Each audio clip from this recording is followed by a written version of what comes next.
Day 13 of AI engineering foundation. இன்னைக்கு document chunking அப்படின்னா என்னங்கிறத பார்க்கலாம். நம்ம போன வீடியோவில் ரேக்னா என்னங்கிறத பார்த்தோம். அதாவது நம்மளோட நாலேஜை எல்எல்எம்க்கு கொடுத்து நம்ம நாலேஜ் மூலியமாக எல்எல்எம் ஆன்சர் பண்ண வைக்கிறது தான் ரேகுங்கிற டெக்னிக். நீங்கள் அதுக்கான டீட்டெயில்டு ஷார்ட்ஸை போன வீடியோ செக் பண்ணீங்கன்னா தெரியும்.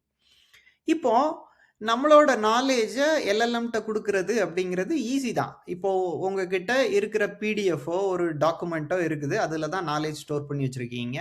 அந்த நாலேஜ் ஜஸ்ட் ஒரு 1 பேஜ் பிடிஎஃப் அப்படின்னா நம்ம எல்எல்எம்மால் 1 பேஜ் பிடிஎஃபை வந்து அப்படியே எடுத்து உங்களுக்கு அவுட்புட் கொடுக்க முடியும்.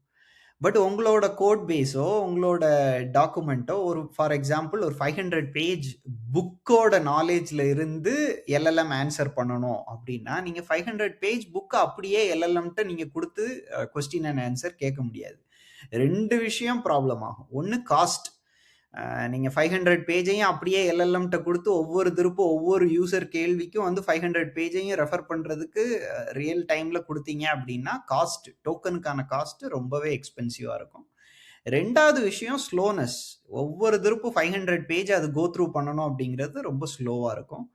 3வது விஷயம் உங்களுக்கு கான்டெக்ஸ்ட் விண்டோலேயே எல்எல்எம்மோட கேப்பபிலிட்டியே பார்த்தீங்கன்னா லிமிட்டடாக தான் இருக்கும். 500 பேஜ் வந்து அதோட கான்டெக்ஸ்ட் விண்டோவில் அதோட மெமரியில் வந்து வச்சிருக்க முடியாது. ஸோ நீங்கள் ஒவ்வொரு எல்எல்எம்மும் ஒவ்வொரு கான்டெக்ஸ்ட் சைஸ் தான் வந்து அலோவ் பண்ணும். அப்போ நீங்கள் என்ன பண்ணணும்? அதுக்காக யூஸ் பண்ணுற டெக்னிக் தான் இந்த டாக்குமெண்ட் சங்கிங். உங்கள் டாக்குமெண்ட்டை ஒரு சிமெண்டிக்காவோ நான் சிமெண்டிக்காவோ சின்ன சின்ன சங்க்ஸாக ஒரு ஃபார் எக்ஸாம்பிள் 500 கேரக்டர்ஸாக, இதுதான் டிஃபால்ட்டாக ஃபிக்ஸ்டு சைஸ் சங்கிங்னு சொல்லுவாங்க. 500 கேரக்டர்ஸாக சங்க் பண்ணி அந்த சங்கை வெக்டார் டேட்டா பேஸில் போட்டுட்டு நீங்கள் வெக்டார் டேட்டா பேஸில் இருந்து சிமிலாரிட்டி சர்ச் பண்ணி எனக்கு இந்த இப்போ நீங்கள் ஒரு கேள்வி கேட்குறீங்க, அந்த புக்கு வந்து மேத்தமெட்டிக்ஸ் புக்குன்னு வச்சுக்கோங்க. வாட் இஸ் லீனியர் அல்ஜிப்ரான்னு கேள்வி கேட்குறீங்கன்னா லீனியர் அல்ஜிப்ரா ரிலேட்டடான சங்க்ஸை மட்டும் அதை ரிட்ரைவ் பண்ணி எடுத்துட்டு வந்து அதை மட்டும் எல்எல்எம்க்கு அனுப்பி ஆன்சர் பண்ணுற டெக்னிக் தான் இந்த டாக்குமெண்ட் சங்கிங் யூஸ் பண்ணுறாங்க. இது ரேக் அப்ளிகேஷனில் பரவலாக யூஸ் பண்ணுற டெக்னிக் தான்.